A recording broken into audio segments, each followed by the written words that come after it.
Boa tarde, Romério Santi. Boa tarde. Sou Fernanda Pantaleão, aguardando Bruna Barbieri entrar aqui para falarmos um pouquinho sobre lei de alienação parental. Boa noite, é verdade, já é boa noite. Thalita.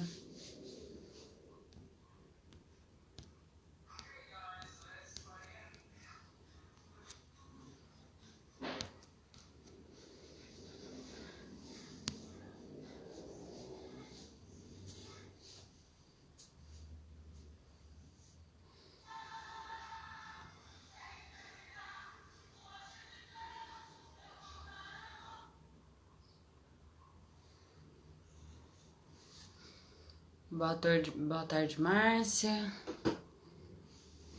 Um minutinho aqui que eu vou mandar a mensagem.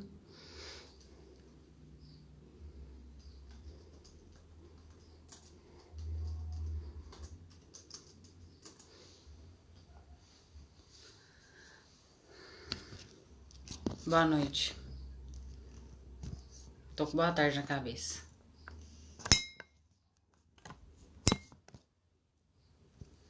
Deixa eu ver se a Bruna já entrou. Ainda não.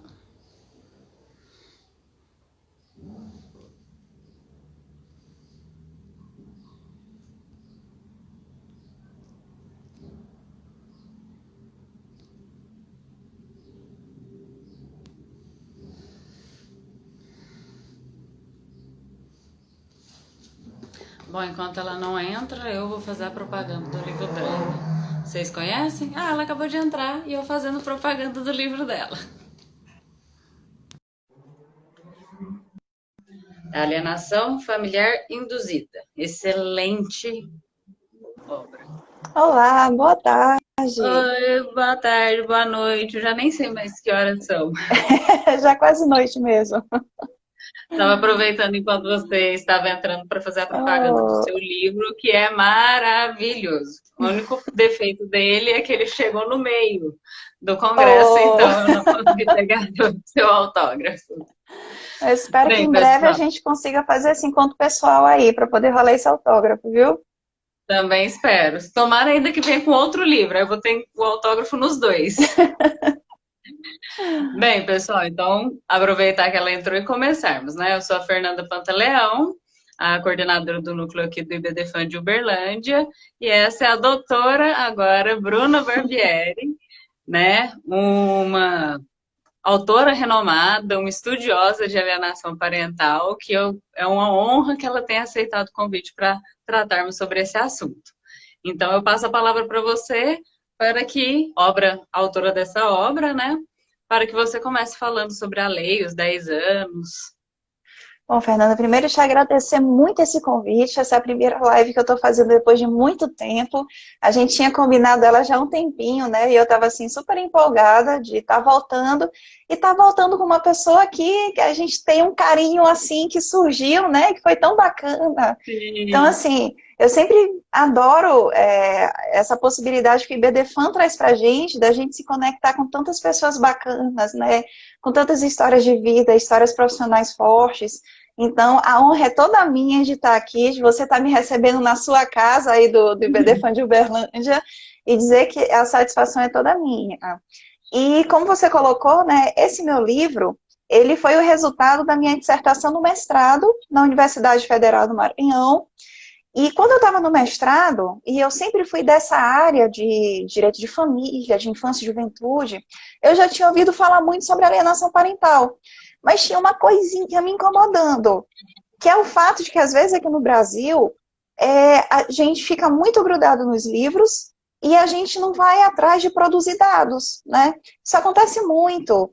E acho que o nosso curso de direito, às vezes, acaba meio que condicionando a gente a isso, né? A gente acaba, tá aqui atrás, ó, a gente fica aí nos livros, livros e livros, mas a atividade de pesquisa realmente, ela envolve produção de dados, ela envolve você fazer uma pergunta, levantar uma hipótese, testar se essa hipótese está certa. E foi o que eu resolvi fazer no mestrado. Eu fiz um questionário virtual. Esse questionário virtual, inclusive até sugiro para quem quiser fazer as suas pesquisas, foi a plataforma Survio. E essa plataforma Survio, inclusive, ela é gratuita, viu, gente? Se você quiser fazer uma pesquisa de campo, um questionário, quiser aplicar com seus alunos, quiser aplicar com seus clientes, né? Ou aí na sua cidade fazer a aplicação mesmo, você pode ter até 100 resultados de graça, você não precisa pagar assinatura nenhuma. E a minha pesquisa, então, lá na época da dissertação do mestrado, foi saber como é que é a ocorrência da alienação parental no Brasil. Porque como tudo começou, a história de estudar alienação parental começou lá nos Estados Unidos, na década de 1970, 1980. Então eu ficava me perguntando, lá em 2012, será se tudo aquilo que surgiu nos Estados Unidos com o nome de síndrome da alienação parental, será se é exatamente o que acontece aqui no Brasil? Né, com a nossa cultura própria, com a nossa língua, com as nossas confluências históricas, culturais. Então, na dissertação do mestrado, eu quis fazer esse teste. Como é a prática da alienação parental aqui no Brasil? Só que quando você vai fazer uma pesquisa, você não pode entregar o jogo. Então, eu procurei evitar o nome alienação parental, né? E aí, o que é que eu fiz? Eu comecei a perguntar, nas perguntas iniciais do questionário, sobre interferência familiar. E o próprio nome do meu questionário foi Questionário para Adultos, Filhos de Pais Separados. Porque eu queria justamente esse recorte. Eu queria conversar com adultos que, quando eram crianças e adolescentes, tivessem passado por essas circunstâncias, dos pais se separando e tudo mais. Eu queria saber realmente como é que isso acontecia na prática. Então, as perguntas iniciais, eu procurei ser o mais genérica possível para não induzir as pessoas sobre o fenômeno da alienação parental. Então, eu perguntava, você lembra se alguém influenciou na sua convivência com outro familiar? Você lembra se seus avós já interferiram no seu relacionamento com os pais? Você lembra se alguém já interferiu no seu relacionamento com seu irmão? Da nova relação do seu pai ou da nova relação da sua mãe. Então, eu tentei fazer essas perguntas bem genéricas. Só que aí, mais para o final da pesquisa, eu comecei a usar um nome, alienação parental. E a beleza da gente fazer a pesquisa de campo, apesar de ser desgastante e sofrido, você depois tem que revisar 134 respostas de 20 e poucas perguntas. Nossa, complicadinho. E olha que essa parte de estatística eu tenho que reforçar mais, viu? Que não ficou assim uma Coca-Cola no trabalho. Eu tenho que fazer mais cursos de estatística para poder melhorar um pouco sobre isso. Mas foi muito bacana, pessoal, porque a partir dessa pesquisa eu pude perceber muita coisa interessante, diferente e super relevante. Como, por exemplo, teve muito filho adulto de pai separado que contou que todas essas brigas, que eles tinham que escolher um lado, que eles tinham que se alinhar a um dos pais, acontecia quando os pais nem estavam separados, né? Então, eles tiveram essa vivência de atos de interferência, conflitos de lealdade, e os pais não tinham nem se separado. Então, isso liga para a gente um sinalzinho de alerta, né? Alienação parental, essas manipulações, essas interferências na convivência familiar, elas não acontecem só depois de uma separação ou divórcio. Muitas das vezes, elas são microdisputas de poder dentro da própria relação conjugal. E aí, aquele genitor que costuma estar mais próximo dos filhos, e que a gente sabe que no Brasil, culturalmente, a gente tem toda uma imposição de que seja a mulher aquela que cuide mais dos filhos. Então, na boa parte das vezes, a gente tem esse alinhamento que acontece entre um dos genitores e os filhos já dentro da relação conjugal. E o divórcio, quando explode, né, quando a separação acontece, ela acaba sendo só um gatilho para essas microdisputas de poder que já estavam acontecendo dentro da relação familiar e que o divórcio, então, ele só vai potencializar tudo isso. Então, esse foi um dado muito importante da pesquisa para mostrar como a gente precisa entender que a alienação parental, ele é um problema interdisciplinar. Não é um problema que só a psicologia vai resolver, nem só o direito vai resolver. A gente precisa, na verdade, trabalhar uma visão sistêmica sobre o que significam esses atos de interferência, o que significa quando os genitores, quando os avós estão enredados nessas disputas de poder dentro das relações familiares e, por conseguinte, acabam provocando esses danos, que na maioria das vezes não são nem danos calculados conscientes em relação à figura das crianças e dos adolescentes. Então, essa, Fernanda, foi uma das principais questões que eu pude ver no trabalho. A gente tirar esse véu e entender que o mecanismo da alienação parental, boa parte das vezes, acontece quando o casal ainda está junto.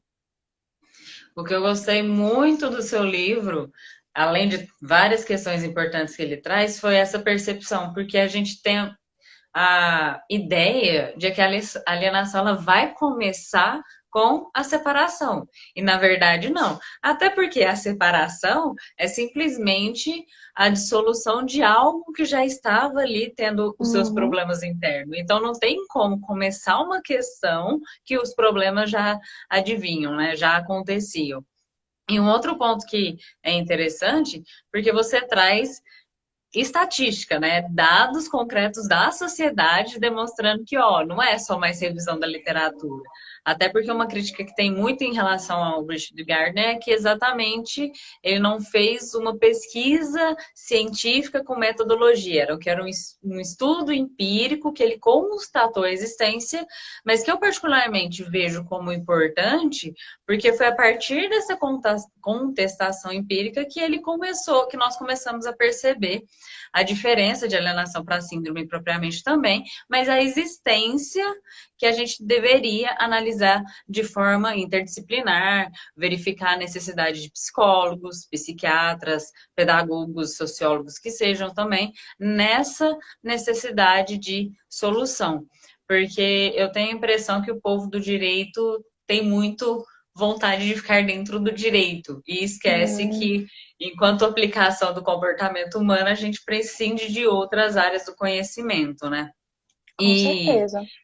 e aí, vou até voltar aqui, se você me permite falar Claro. da sua defesa, que eu achei excepcional. Eu estava até conversando com uma amiga minha que eu achei fantástico, porque você trouxe a ideia das políticas públicas, né? De o Uhum. que é.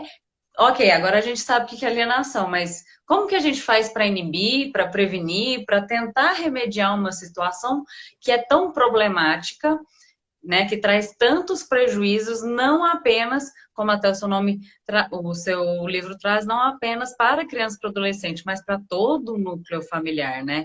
Porque apesar de ser uma o meu projeto de mestrado, ele começou a ser uma ideia de verificar a responsabilidade para a criança alienada, mas também para o genitor alienado, porque ele também vai sofrer as consequências e não Uhum. só os dois, todo o núcleo familiar, né?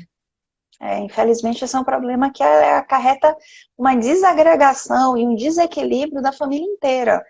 E como são vários os sujeitos ativos e passivos da prática desses atos de interferência, é por isso que eu defendo que a gente faça a modificação dessa terminologia. Eu sempre gosto de dizer, os nomes importam.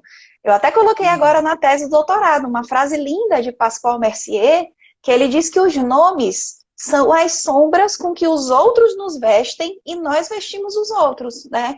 Então, os nomes são muito importantes. Eu queria só mandar um beijo aqui para a Carol, para a doutora Ana Carolina Madalino, que eu também já vi, para o doutor Marcos Salomão, todos vocês que estão entrando, pessoal. Muito feliz de estar contando com a presença de vocês, e um grande beijo. E Bárbara aí, Drummond de Sete Lagoas também está isso, aqui. um beijo enorme para a doutora Lelian também, um beijo muito grande para todos vocês. E aí, agora na tese do doutorado, o que foi que eu me propus a fazer? Porque com a dissertação do mestrado eu já tinha chegado até um certo ponto. Só que aí a gente precisa sempre avançar nas pesquisas. E agora eu me propus a investigar no doutorado qual seria a natureza jurídica da alienação parental. Mas o que é alienação parental? Ela é crime? Ela é uma doença? É um ilícito civil? Ela é o quê? É um abuso de direito? E a hipótese que eu levantei é que a alienação parental é uma situação de risco mas situação de risco mesmo, daquela situação do artigo 98 do ECA, que implica atuação de conselho tutelar, que implica atuação dos CREAS, CRAs, que implica a competência especializada da Justiça de Infância e Juventude, e dentro dessa ótica de que a alienação parental é uma situação de risco, eu precisava, então, colocar essa hipótese a teste, à prova, e indagar, então, por que é uma situação de risco? O que é que causa para a criança e adolescente? E aí eu fiz todo um levantamento bibliográfico, fui fundo na literatura dos psicólogos nos Estados Unidos. E por que Estados Unidos? Porque a gente sabe que Richard Gardner, quando começou a falar sobre tudo isso, ele era norte-americano, era dos Estados Unidos da década de 1970. Como eu tenho uma boa relação com o inglês, né? Então eu fui atrás de saber quem mais estudou, na mesma época de Gardner, os efeitos dos divórcios na vida dos filhos. Essa é uma pergunta, pessoal, que ninguém tinha feito antes. Qual o efeito do divórcio na vida dos filhos? Só para vocês terem uma ideia, o nosso direito passou décadas com uma noção que a gente não sabe de onde foi tirada, de que filho, quando os pais se separavam, tinha que ficar só com um. Porque se quebrasse a rotina dos filhos, se dois pais ficassem mandando nos filhos, os filhos não iam crescer com disciplina, ia ter um prejuízo para o desenvolvimento. Então, olha só, a gente passou décadas com uma presunção jurídica que o direito resolveu dizer que era assim, de que quando o casal separasse, a regra era de um só. Era the one rule, lá nos Estados Unidos, a regra de um só. Então, a gente passou décadas e décadas com isso. É como se a criança fosse uma propriedade, né? Acaba o relacionamento, Exato. vamos dividir os bens. A criança é minha porque ela é uma propriedade. Então, vários psicólogos começaram a fazer essa pergunta. Qual é o efeito do divórcio nas vidas dos filhos? Né? Essas crianças, esses adolescentes que estão crescendo, afastados de um dos genitores, o que isso está acontecendo? Elas estão bem de verdade? E olha só, eu vou citar alguns nomes, que são os que eu acabei utilizando na tese, mas tem vários outros que fizeram esse estudo, fizeram um acompanhamento de crianças. Olha, a Judith Wallenstein, que todos os artigos dela vocês conseguem encontrar na internet, só que 90% está em inglês. Então, às vezes, a gente tem um pouco essa barreirazinha da língua. Mas, para quem quiser procurar, Judith Wallenstein, ela passou, gente, 25 anos acompanhando as mesmas famílias. Então, ela pegou crianças e adolescentes e 25 anos depois, fez o acompanhamento com esses adultos. Pessoal, os efeitos do divórcio beligerante, dos divórcios de alta conflituosidade, implicaram em baixa autoestima, problemas de depressão, estilos de apelo inseguro, adultos que não conseguiam ter bons relacionamentos conjugais, adultos que reproduziam os estilos de alienação que eles aprenderam com os próprios pais. Então, a gente está tratando de um problema que é intergeracional. Alienação parental, ela é um problema que vai passando de geração em geração. Então, é justamente por isso que eu resolvi fazer um aporte teórico dentro da tese agora do doutorado para mostrar a quantidade de estudos científicos com metodologia científica, com pesquisa de campo, com follow-up, com acompanhamento de famílias, para provar que realmente crianças e adolescentes que crescem inseridas nisso que a gente costuma chamar de inferno familiar, né? Essas disputas de lealdade, elas serem obrigadas a escolher um lado dentro da relação dos seus familiares, tudo isso implica, ao fim e ao cabo, prejuízos ao seu bom desenvolvimento biopsicossocial. Então, a gente está realmente falando de uma violência, de uma agressão a esse desenvolvimento biopsicossocial. E é muito importante que a gente fale nesses termos, porque a prática da alienação parental, ela não é só uma picuinha entre os adultos. Ela é uma prática de violência que ainda é invisível contra crianças e adolescentes. E quanto mais a gente falar sobre as provas de que existem prejuízos severos ao desenvolvimento biopsicossocial de crianças e adolescentes, a gente consegue voltar o tema da alienação parental para onde é a mais importante. Não uma disputa entre pais e mães, mas uma necessidade de proteção dessa criança e desse adolescente. Exato. Teve um comentário aqui acima, que enquanto você foi falando, eu fui até ligando com um texto que eu acabei de ler, que não tem a ver com alienação parental, que é o texto da Marília Pedroso sobre contrato de namoro. Só que aqui o comentário foi que muitas das vezes, ao invés de encaminhar o caso para a justiça, para o juízo da infância e da juventude, o juiz declina para o juízo de família. E eu acho que entra na questão que está sendo muito discutida, inclusive agora, de direito máximo para a criança e adolescente e direito mínimo para a família. Porque para o núcleo familiar não deve-se ter aquela intervenção estatal, mas para a proteção da criança e do adolescente, a gente precisa de políticas, precisa de métodos ativos, diretos, para a proteção dessa criança e desse adolescente. Porque senão vai gerar esses inúmeros atos, consequências no futuro. Tem uma... Eu fiz uma especialização em psicologia jurídica e eu fui atrás de alguns textos para entender como seria as consequências da psicologia. E tem um caso que toda vez que eu falo de alienação parental, eu acho que chega até a ser repetitivo, mas é porque ele não me sai da memória, que era um menino, um adolescente, na verdade, de 15 anos, que ele fazia xixi na cama por consequências da alienação parental que ele sofreu durante a infância, que era uma forma de rejeição, de medo da rejeição que ele tinha, e ele não conseguia externar, mas ele externava de forma fisiológica. Então, chega até o ponto de ter transtornos fisiológicos tão graves que eles podem eventualmente, dependendo da gravidade, se tornarem até irreversíveis, né? E é importante que a gente fale que a síndrome da alienação parental foi uma síndrome que Richard Gardner identificou e que até hoje não recebeu a chancela das associações de psiquiatria para dizer que síndrome de alienação parental é uma doença. Mas olha só o Fernando Sauser colocando aqui no chat para gente. Ansiedade pode ser um produto da prática do ato de alienação parental. Transtorno borderline pode ser um produto do que se somatiza em virtude da prática da alienação parental.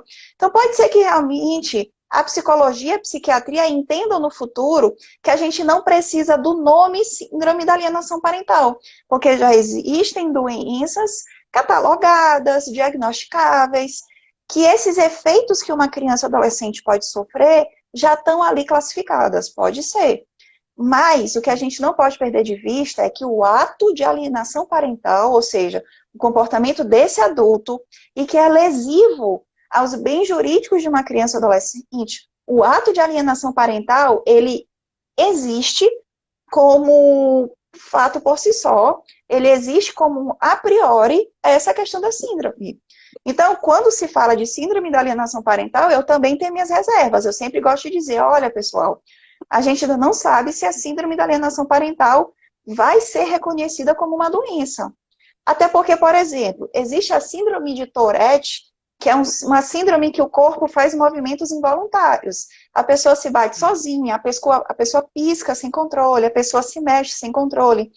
Tourette passou 90 anos tendo essa síndrome estudada para que a psicologia e a psiquiatria reconhecessem que realmente é uma doença.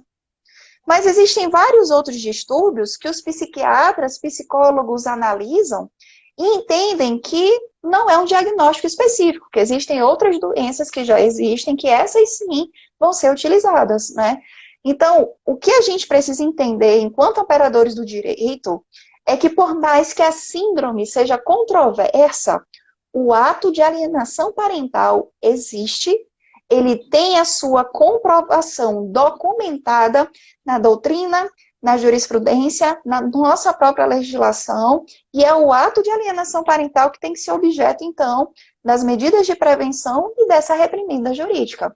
Como meu amigo Fernando Sauser é meio poeta, eu vou ler, olha só a coisa linda ele colocou. Alienação parental gera fome de afeto, desnutrição emocional, acarretando em transtornos psicológicos diversos. E é exatamente isso que o Dr. Sauser está colocando. Alienação parental, ela é um fenômeno.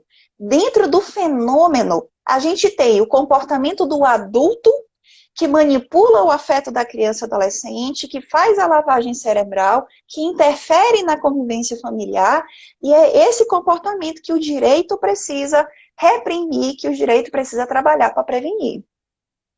Exato.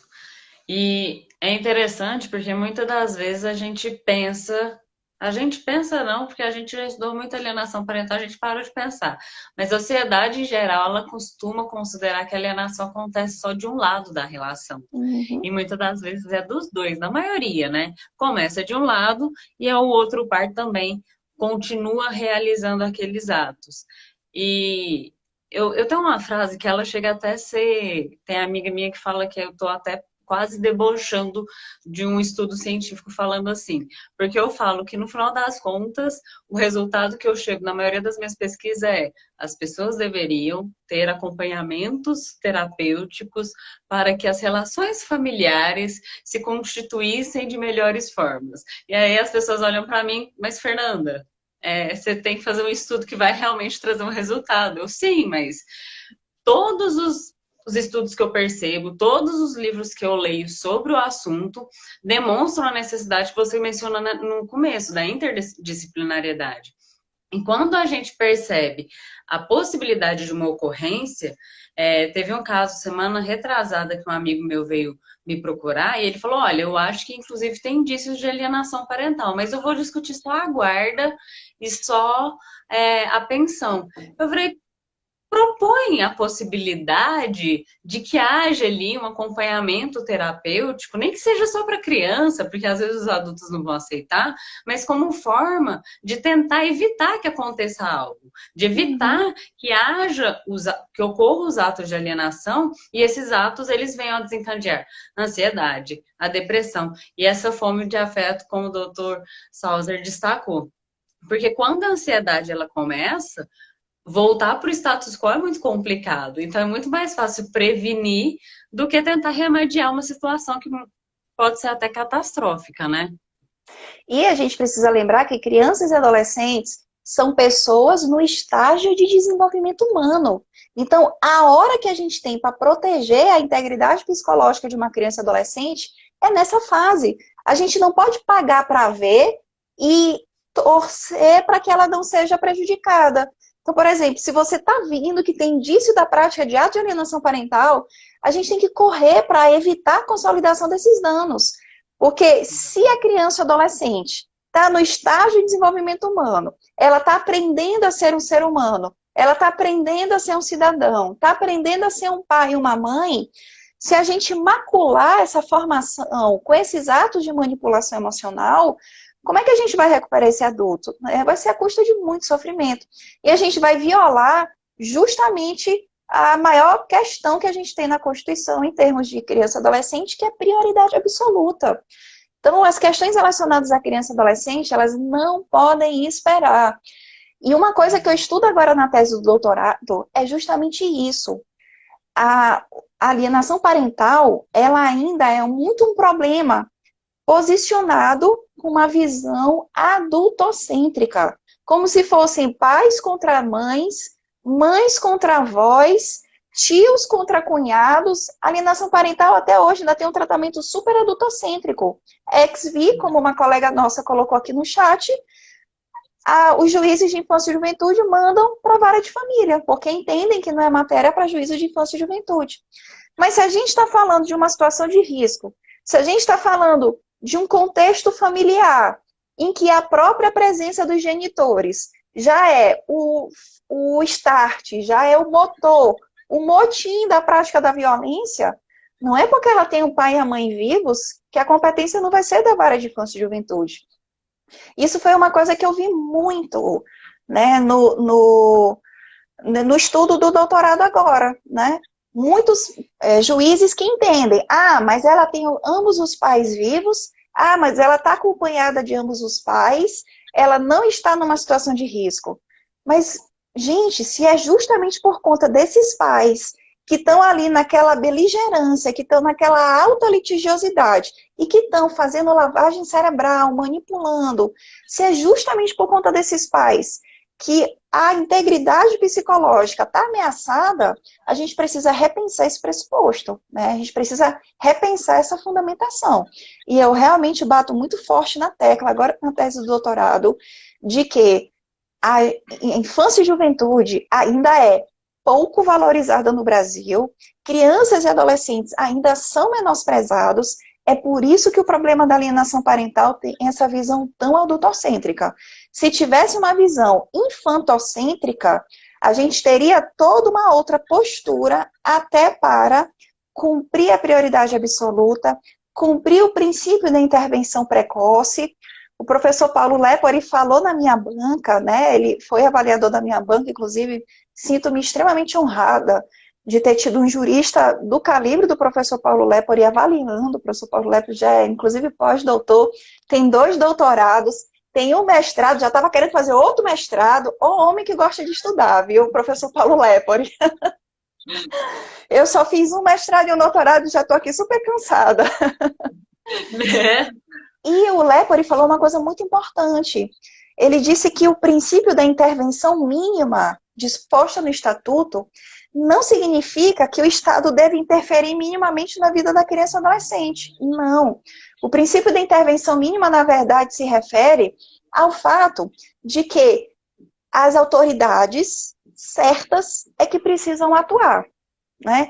São as autoridades corretas, competentes, que precisam atuar. Essa é a intervenção mínima. A gente não pode deixar a criança sair passando na mão de várias autoridades, várias entidades, para resolver o seu problema de vida. Então, a intervenção mínima significa isso, e é nesses termos que a gente tem que fazer um reposicionamento de todo o tratamento jurídico sobre o tema da alienação parental. Em uma ótica que deixe de ser adultocêntrica, deixe de estar ligada apenas a uma mera disputa de guarda do ex-casal, e a gente reconheça como uma violência intrafamiliar, como uma situação de risco, e que a gente não pode permitir a consolidação de danos para as crianças e adolescentes.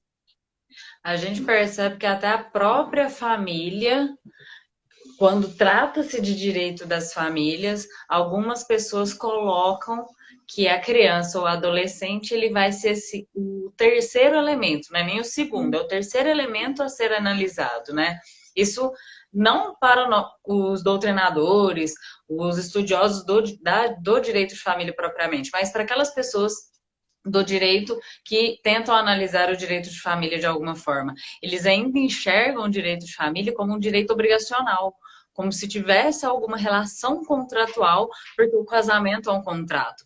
Mas é aquela situação, o casamento é um contrato, a união estável pode incidir uma escritura pública, um contrato, mas na relação parental não há nenhum contrato estabelecido. São as relações de afeto.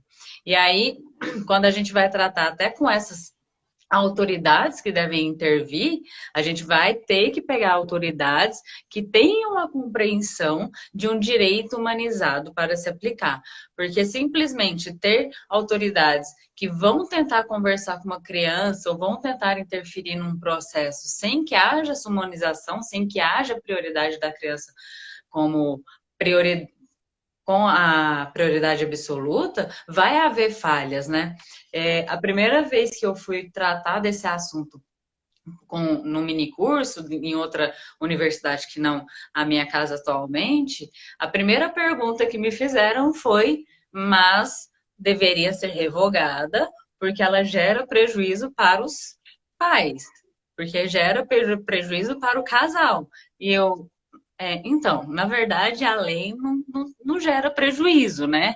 A lei, na verdade, ela tenta proteger a criança. Ela vai trazer os instrumentos acoplados junto com o estatuto para a proteção da criança. A falha existente é exatamente nessas autoridades que vão tratar do assunto. Então, não é a lei que é o problema, né? Não é a lei que traz uma situação crítica, mas sim a aplicação por alguns indivíduos da sociedade, tanto civil quanto do judiciário.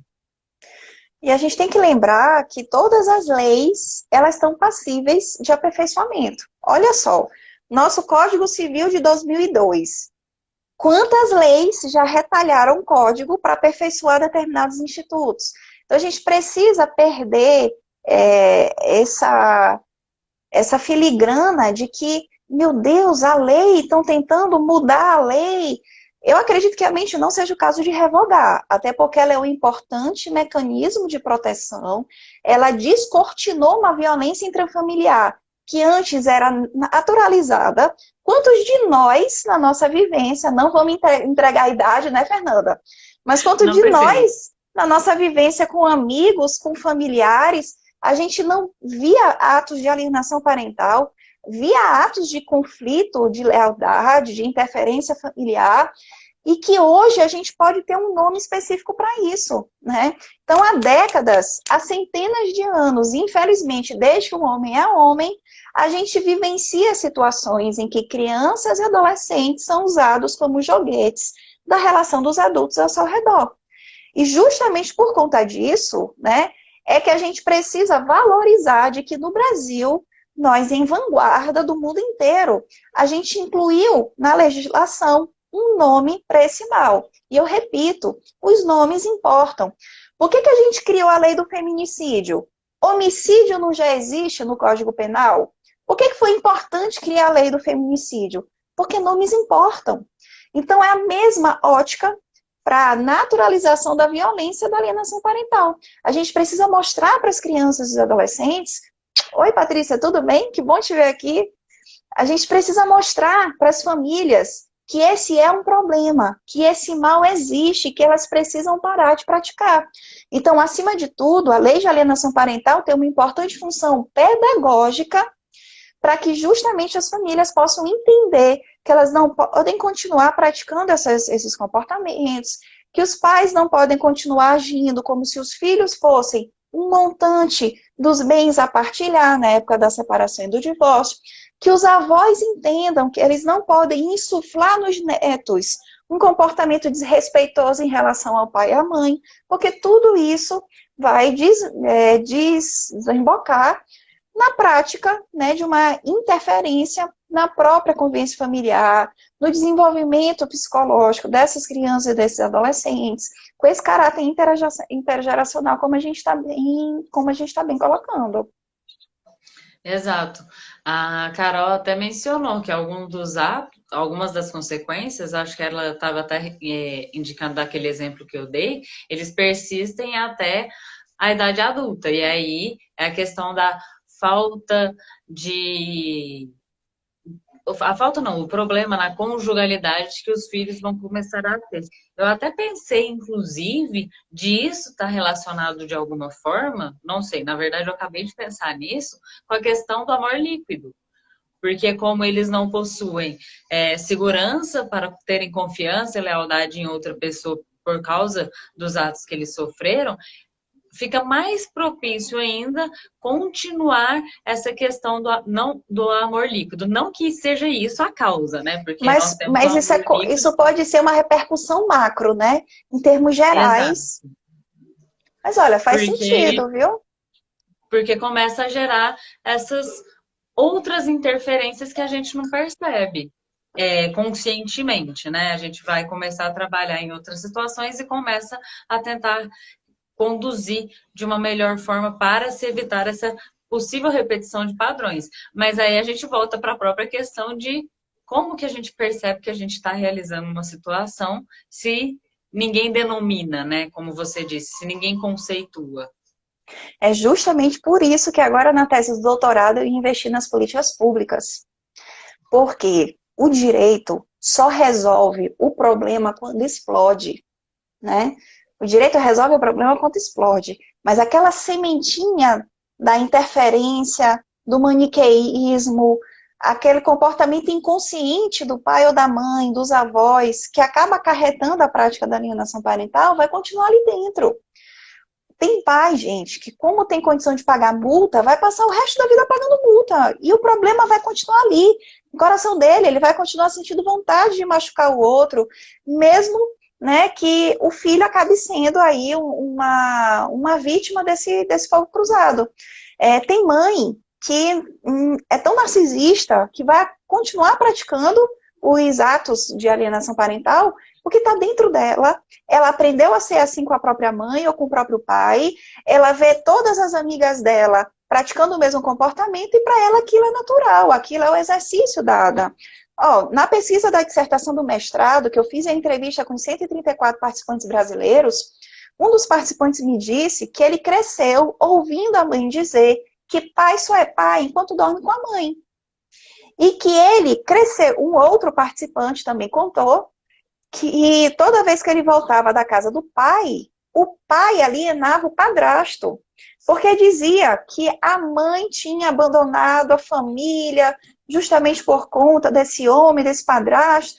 E é um menino que, na dissertação, ele me respondeu na pesquisa que quando ele era criança, ele voltava da casa do pai pensando como podia matar o padrasto, porque se ele matasse o padrasto, a família dele podia ficar junta. Então, olha o peso de uma criança crescer envolta nessa carga emocional, envolta nesse grau de comprometimento, como se fosse terapeuta dos próprios pais. E agora, no doutorado, eu cruzei com uma referência de uma psicóloga norte-americana que ela trouxe um nome para isso. Ela diz que muitos pais acabam incorrendo na prática da chamada parentificação. E o que é parentificação? Existe a parentificação instrumental e existe a parentificação emocional. Parentificação é quando você coloca os seus próprios filhos para se comportarem como se fossem os seus pais, né? Então, o pai coloca o filho para ser pai dele, a mãe acaba fazendo com que a filha seja a mãe dela.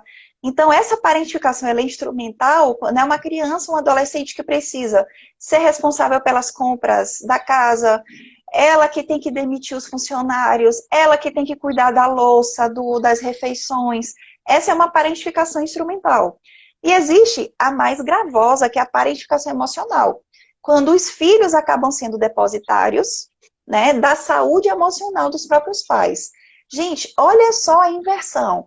Pessoal da análise sistêmica, a doutora Ana Carolina Madaleno e a Carol.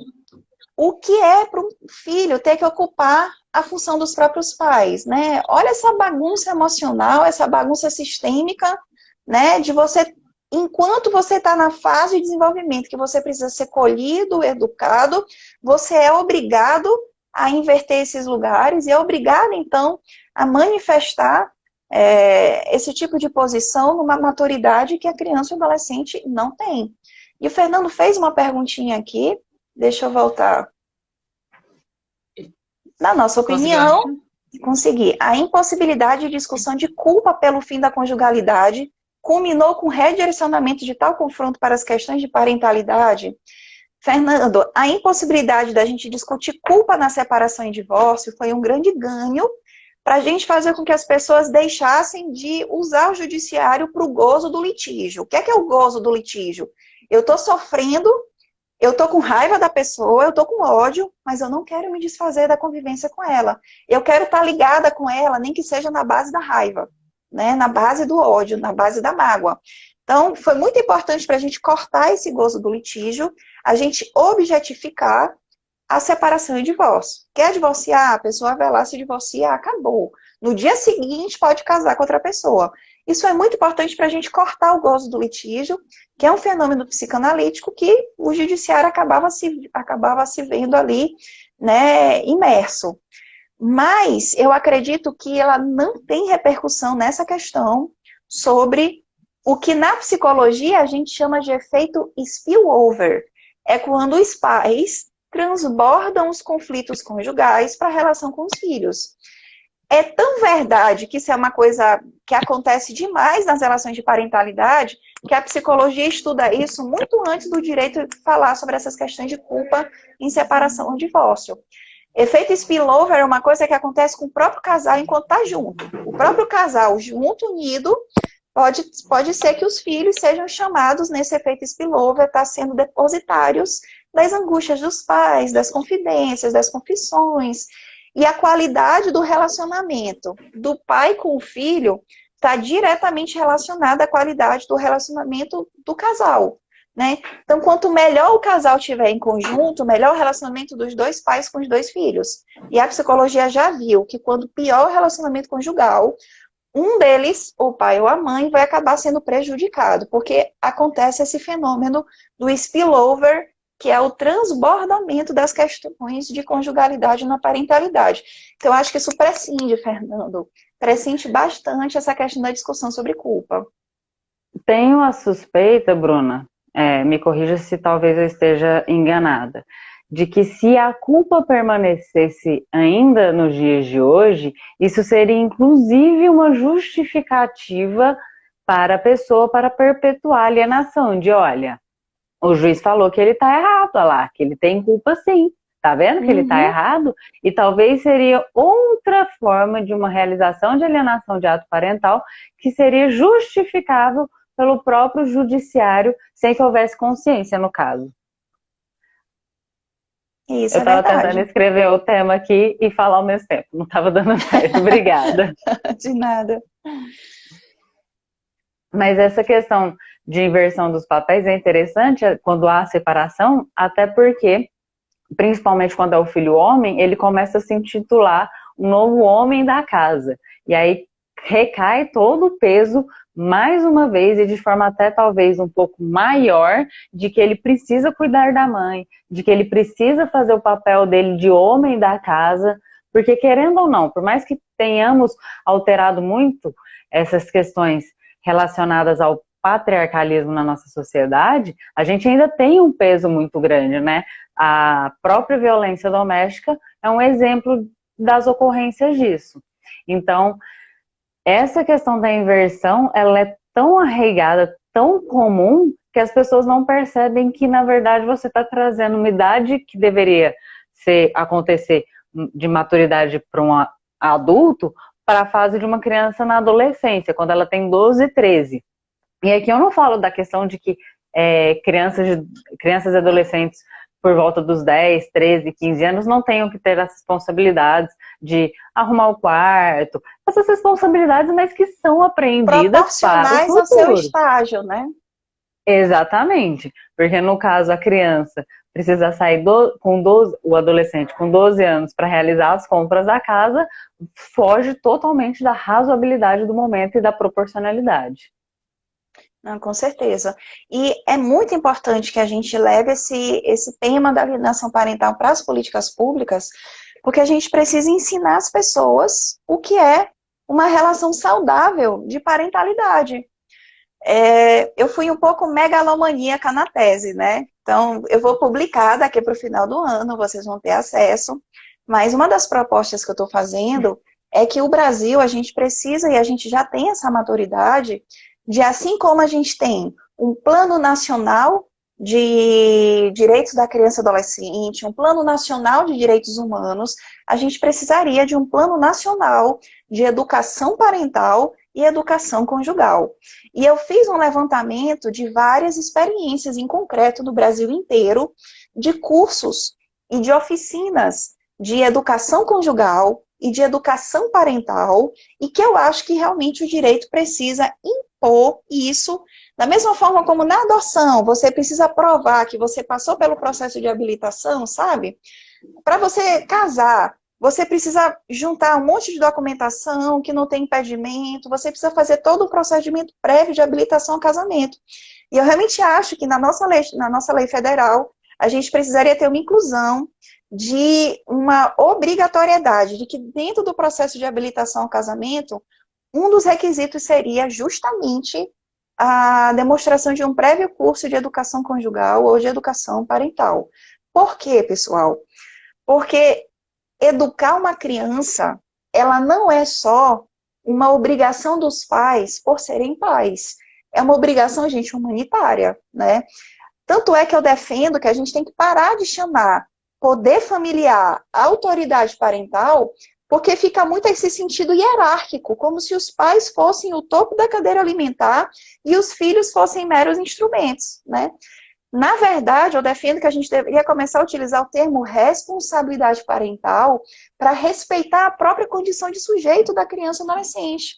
Os filhos não são parte da propriedade dos pais, os filhos não são aqueles que serão obrigados no futuro a cuidar dos pais. Essa é uma visão extremamente adultocêntrica sobre o próprio ato de ter filhos, né? como o Fernando está colocando, criar é fácil demais, ter filho é fácil demais. Educar, realmente, é que é a parte complicada, e que a gente sabe que é o que demanda, né, um maior comprometimento emocional, não é só o comprometimento material. Então, a Exatamente. proposta é que no Brasil a gente possa ter esse Plano Nacional de Educação Conjugal e Educação Parental. Eu faço, dentro da tese do doutorado, alguns eixos de atuação, falo sobre alguns públicos, falo sobre a experiência da Dinamarca, que na Dinamarca já existe uma lei que obriga o casal que está em processo de separação a fazer um curso de 90 dias, pode ser pela internet, mas para que o casal se divorcie, ele precisa provar que ele fez esse curso na Dinamarca. E esse curso fala desde divisão de tarefa com os filhos, desde com comunicação não violenta, né? Então, assim, é um curso muito bacana que existe na Dinamarca e que eu realmente acho que a gente precisa trazer para cá para o Brasil. O Alexandre Coutinho está falando, por exemplo, o curso do CNJ, que é a oficina de parentalidade, e que, inclusive, Alexandre, eu falei agora na tese sobre ela, inclusive acho que é um projeto belíssimo, que a gente precisa replicar mais, e que bom que o CNJ fez o curso EAD, de oficina de parentalidade. Inclusive, os advogados, eu sempre gosto de dizer para os meus amigos advogados, que quando eles estiverem com aquele cliente, aquela cliente, que está ali com o coração ferido, né, no processo lá de separação e divórcio, ou então que está ainda processando o luto da separação, sugira para o seu cliente fazer a oficina de parentalidade do CNJ, porque muitas das vezes as pessoas elas estão tão imersas nos seus sofrimentos que elas não conseguem enxergar o outro, elas não conseguem enxergar o direito que é latente do outro, não conseguem enxergar o direito dos próprios filhos. Então, você, enquanto advogado, que tem uma palavra de confiança, tem uma posição mais de confiança, você sugerir para o seu cliente que ele faça ao tempo dele, ao modo dele, com toda a flexibilidade, o curso EAD do CNJ de oficina de parentalidade, talvez você perceba uma melhoria significativa da própria forma como o seu cliente vai ter uma maturidade emocional para lidar com essas questões. É muito importante. Maíra, um beijo. Para mim, Maíra é um nome. Ela é nossa instrutora da oficina de parentalidade maravilhosa aqui no Maranhão. Que coisa boa, Maíra. Eu acho que eu falei de oficina de parentalidade, teu sexto sentido acionou para você entrar aqui para você entrar aqui conosco. Então, eu realmente acho que é extremamente salutar a gente aproveitar essas ferramentas que já existem e a gente divulgar. Muitas pessoas praticam alienação parental sem saber que o estão praticando. Então, a gente precisa romper essa naturalização, romper esse véu de invisibilidade.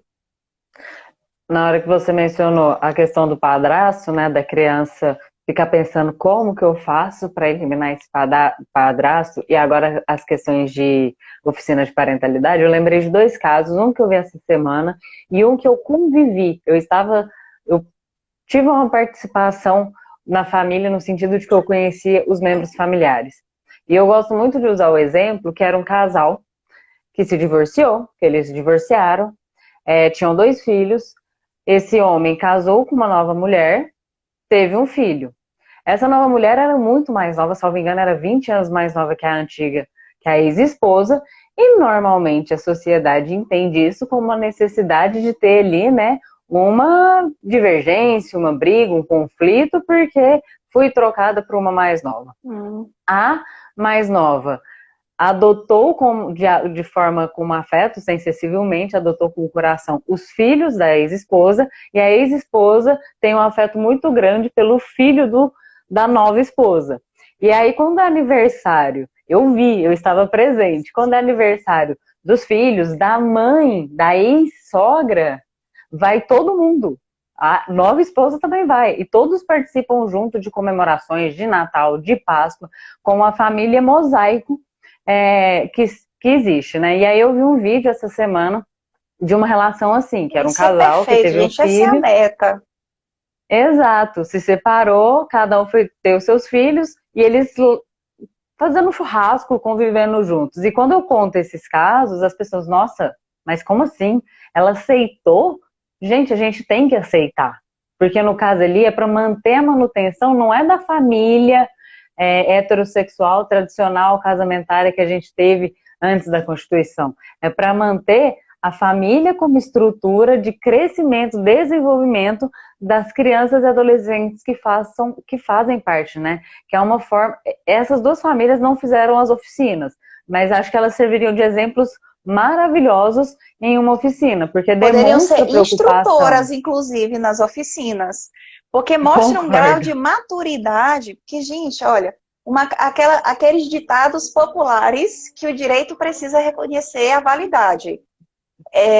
Um dos ditados que eu mais gosto é que o contrário do amor não é o ódio, é a indiferença. Então, se está tudo resolvido dentro desses subsistemas familiares, por que manter o ódio? Por que não pode continuar convivendo? Por que todo mundo não pode sentar na mesma mesa? Se o contrário do amor é a indiferença, e na verdade eu diria é a civilidade, né? Então, não tem por que a gente continuar nesse ranço cultural que a gente tem, que o casal se separa e tem que se odiar. A gente tem que honrar a participação daquela pessoa na nossa vida, a gente tem que honrar tudo de bom que a gente viveu, a gente tem que procurar esquecer o que foi ruim e bola para frente. E especialmente quando a gente tiver, né, a pedrinha fundamental das crianças e adolescentes que vão transformar essas famílias, que o Fernando costuma falar, né? O Fernando costuma dizer que quando a família se separa, você começa a ter duas famílias monoparentais, agora com o pai e agora com a mãe. Na verdade, eu vou além. Eu gosto muito do conceito da psicanalista Rita Krell, quando ela fala sobre a família tentacular. A família hoje, pessoal, ela é possível de ter tantos tentáculos quanto um polvo. Cada um desses ramos é um laço de afetividade, é um laço de afinidade que vai ser importante para a própria significância daquele sujeito em comum. Quanto mais quando esse sujeito em comum é uma criança ou adolescente, que quanto mais afeto, que quanto mais harmonia, que quanto mais convivência saudável tiver, melhor vai ser para o seu próprio desenvolvimento. Fernanda, eu estou vendo que tem aqui 2 minutos para... É isso que eu estava olhando agora também. Poxa, quando a gente está se divertindo, passa tão rápido. Exato, falar de assunto que a gente gosta é outra coisa, né? Alguém gostaria de fazer perguntas para a Bruna, para a doutora Bruna? Doutora, professora Bruna. Oh, gente, estou tão feliz agora que eu terminei o doutorado. Voltarei mais aqui para a nossa rede social, estarei um pouco mais livre agora com o tempo, estaremos de volta. Eu imagino que deve ser uma leveza depois. Mas dá um pouco de crise existencial também. O que é que eu vou fazer agora? Não tem prazo mais. E agora? Eu estava desse jeito que eu entreguei a qualificação para o meu orientador corrigir. E aí eu comecei. Tá faltando alguma coisa no meu dia. O que eu tenho que fazer? Estou agradecendo aqui, parabenizando. Vou então aqui. Eu acho que eu já te falei inúmeras vezes, mas agradecer por ter aceitado o convite. Eu comecei a te conhecer por causa do Congresso Nacional do ano passado, que eu vi a sua palestra e tive mais conhecimento ainda. E eu poderia até dizer que você talvez seria o meu novo marco teórico quando eu falo de alienação parental. Porque você realmente tem muito calibre, é uma pessoa renomada, e é a sua obra que você falou que você talvez tenha se empolgado e escrito muito. Eu sou uma pessoa que gosta de obras rápidas, mas a sua não tinha como ser rápida, nem no mestrado nem no doutorado. Ela é uma obra completa e necessária para o nosso mundo jurídico. Então é um prazer enorme ter se aproximado de você, ter conseguido criar esse laço de carinho, porque você é uma profissional e uma pessoa extremamente competente e maravilhosa. Oi, gente, olha, assim, eu vou me emocionar, eu estou muito sensível essa semana. É uma semana de fortes emoções. Eu só tenho a te agradecer pelo espaço que você me deu, agradecer pela possibilidade de estar conversando sobre a pesquisa, agradecer muito o IBDFAN de Uberlândia também, que está recebendo a gente com todo carinho, dizer que eu estou sempre à disposição de vocês, sempre que precisarem, podem contar comigo, agradecer a todos os meus queridíssimos amigos que estão aqui comigo. Fazer as lives é sempre uma experiência super agradável, justamente pela possibilidade que a gente tem de trocar esse carinho, né, de trocar um pouco esse pensamento com todo mundo que está participando. Então, eu só posso dizer a vocês que eu sou muito grata e muito honrada por tudo, e muito obrigada